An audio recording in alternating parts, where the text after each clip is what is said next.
চলো বন্ধুরা, তাহলে আজকে দেখে নিই আগামী 48 ঘন্টায় তোমার লাইফে কি গুড নিউজ আসছে, কি ইউনিভার্স কি গুড নিউজ তোমার লাইফে পাঠাতে চাইছে।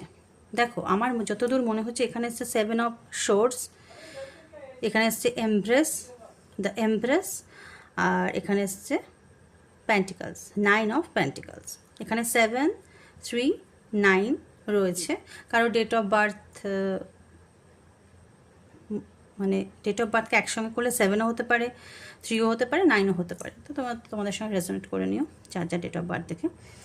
আর আমার যেটা মনে হয় যে 7 অফ শোর্টস মানে তুমি এরকম কোনো সিচুয়েশানে মানে আটকে আছো যেখানে মানে না পারছো উগরাতে, না পারছো গিলতে, মানে এমন একটা সিচুয়েশান যে ওখান থেকে তুমি বেরোতেও পারছো না, বেরিয়ে যেতে চাইছো। সে টাকা পয়সা, তোমার জীবনে যা কিছু একটু প্রবলেম হোক, সেটার জন্যই তোমার প্রবলেমটা হচ্ছে। তুমি সেই সিচুয়েশান থেকে বেরোতে চাইছো, মানে পালাতে চাইছো, দেখো মুভ করতে চাইছো, কিন্তু তুমি পালাতে চাইছো না। তবে ইউনিভার্স তোমার জন্য কিন্তু দুটোই পজিটিভ কার্ড পাঠিয়েছে। দেখো, একটা হচ্ছে এমপ্রেস মানে তোমার মান সম্মান, প্রতিপত্তি সব কিছুই এমপ্রেসের কাছে থাকে। যদি কোথাও তোমার কোনো মান সম্মানের কোনো ব্যাপার থাকে, সেই জায়গাটা তুমি মান সম্মান পাবে।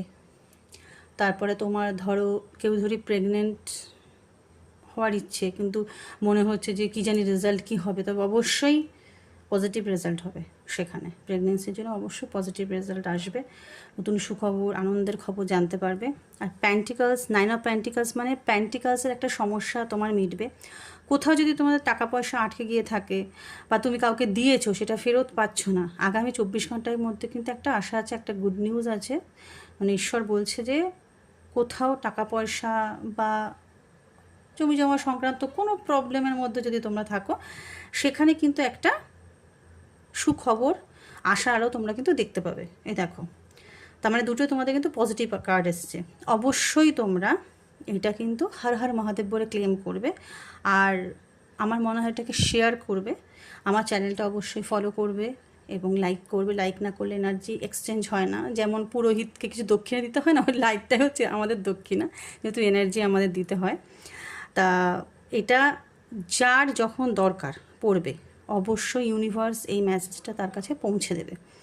তাই এটাকে অবশ্যই হর হর মহাদেব বলে ক্লেম করবে আর পজিটিভ থাকবে। পজিটিভ তুমি যদি মনে করো তাহলে অবশ্যই তোমার কাছে পজিটিভিটি আসবে, মানে হ্যাঁ আমি পাবো, আমার হবেই। এটা যদি মনে করো তাহলে হবেই, সেই সিচুয়েশান থেকেও তুমি বের করে দেবে তোমাকে ঈশ্বর। তাই থ্যাংক ইউ, খুব ভালো থাকো তোমরা এবং পজিটিভ থাকো, ঈশ্বরের ওপর ভরসা রাখো। টাটা।